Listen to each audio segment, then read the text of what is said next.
And I think he's just going to get more valuable as the game goes on, because there's no way they're going to let this guy be considered a miss. I guarantee it.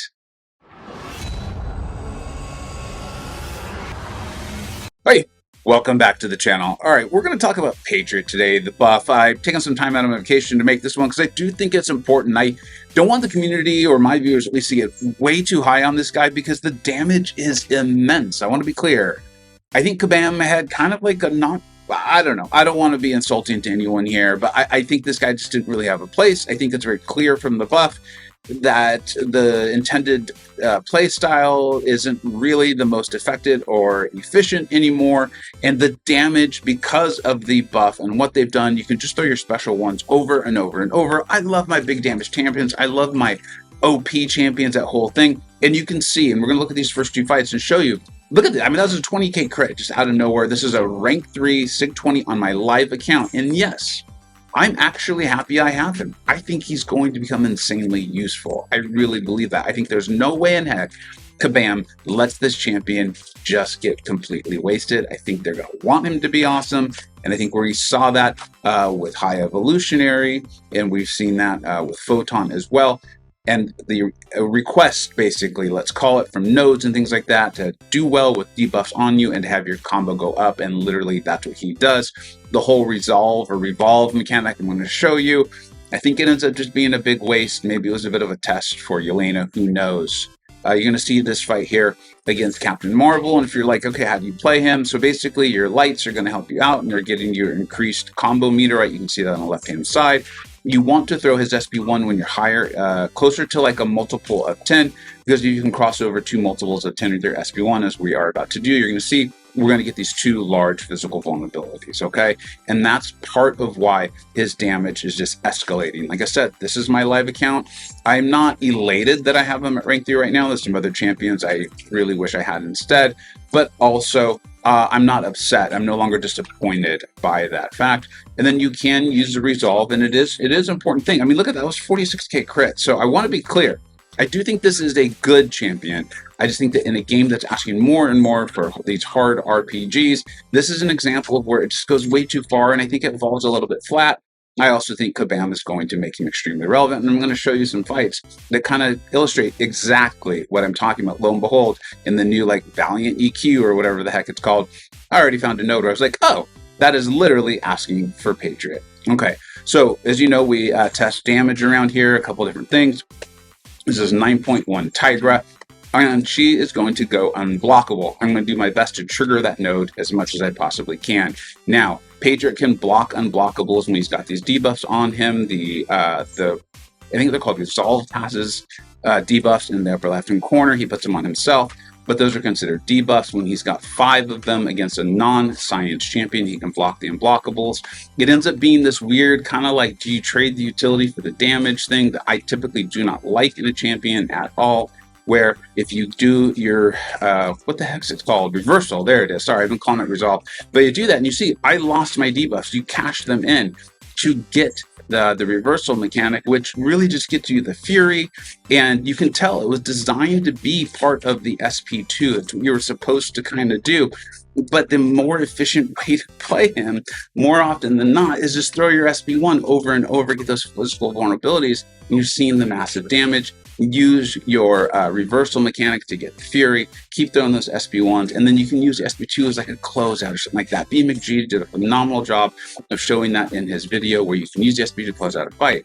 So right there, you saw I just played a little smart, and I was able to get the fight done. I was able to utilize his utility of blocking the unblockables against a non-science champion. So it is possible if the fight allows you to set that up. Now I had to go on to the CCP server. This is still the rank 3 SIG 20 against Photon here. And this just shows, like, especially if he's punching up or at low SIG, I don't think you consider him like a hard Photon counter. I really don't. At least not an amazing one. It's not hard, whatever it is. And it's a variety of reasons. In that one, if you're going to allow her to throw her specials, which she's in her pure light, yeah, you can block them. But look at how much damage we take in if you don't perfectly parry them. You need to perfectly parry them. Even then, you're going to still take some damage. You see how much we've taken already. And then watch this when we actually use our reversal mechanic. This just blows me away that this is in there for a champion that feels pretty clearly like you're supposed to do that. It's all about being tanky. We literally took damage. We literally took damage. And I'm going to show you a fight with a rank 4 6200, and he's still going to take that same damage against the Photon. It's not about the ranks, it's not about the rarity, it's not about the signature ability. It's a champion that's wanting you to use this in order to get the Fury. You're gonna take damage, which just feels really weird for a champion that's supposed to be tanky and do all that. So I was like, okay, let me see if I can make this better. Like, if I can make this smoother, if I can make this feel like more of a hard counter. I took him to rank 4 on the CCP, SIG 200. Remember, the rest of these have been my live account, rank 3, SIG 20. And this did feel significantly better because of how quickly he can get this stuff done. You can see we're throwing our SP1s. These numbers are going to get massive right here. Also, I could let her hit into my block and not take as much damage. As you can see, where I'm like baiting, I don't want her to throw her specials. I don't have to worry about parrying them, well-timed blocking them. I want to just get this fight over with. And you can see these massive, massive numbers. And then remember, he's going to get his precisions when he knocks a champion down, which is a big deal. I'm going to show you that in the next fight. So I think at equal ranks and at high SIG, he is a very, very great counter for Photon, even in BGs, where you're often asked to have a high health pool at the end of it, or a health bar at the end of it, okay?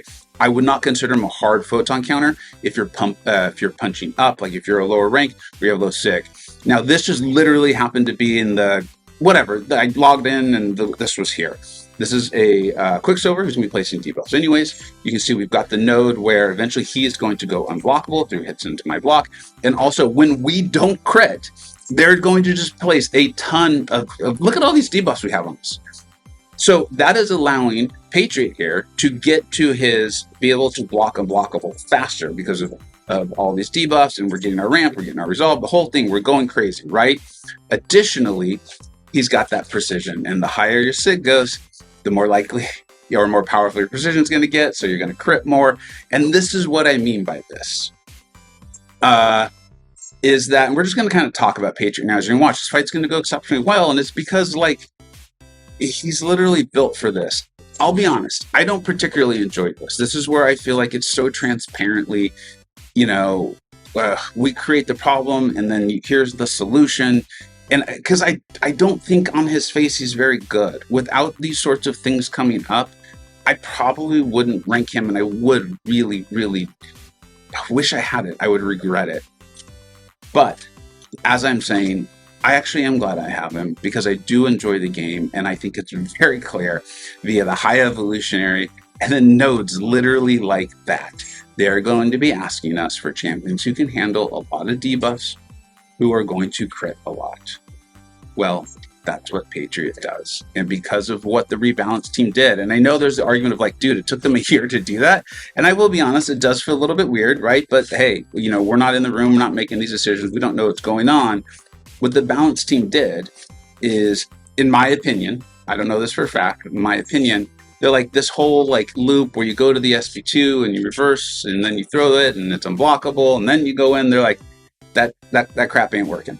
You're just gonna throw your SP1 over and over. Like, let's just simplify this. Let's make this champ work. We want him to be good for stuff. We want him to be good for the high evolutionary. That's how he gets his combo meter higher anyways. Let's just have him throw a special one over and over. The physical vulnerabilities, I think, got bigger and stay on longer. And he'll just do a lot of damage. Players like damage. It's fun. And that's what we got. I think this was a big miss by Kabam. The balance team cleaned it up. They gave us something, you know, they put the lipstick on the pig. And you know what? It turned out into a pretty good champion who's probably going to be extremely valuable because Kabam is probably going to put out defenders and nodes and things like that he's good for. Is he good on his face? Nah. As you just saw, oh, now we're looking at a clip from something else. I don't know what that's about. I apologize. But is he good on his face? Absolutely not. In my opinion. Tons of damage. If you like that, have fun. That's great.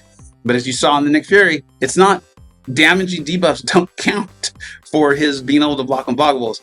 It's the non-damaging. He's very, very limited. Very, very limited. And this is where that whole, like, just being so strictly defined by the RPG asks and the lock and keys and all this stuff, where I just think it creates something that's incredibly unfun until it's asked for. So As usual, let me know what you think I got right. Let me know what you think I got wrong. Like I said, I want to take time out for my vacation because I don't want y'all getting too down on this. And I also don't think you should get too high. If you enjoy him, bring him to rank 4. He's good. He's worthy. He's going to be about in the 3rd tier. And I think he's just going to get more valuable as the game goes on because there's no way they're going to let this guy be considered a miss. I guarantee it. Thank you so much for watching. Take care.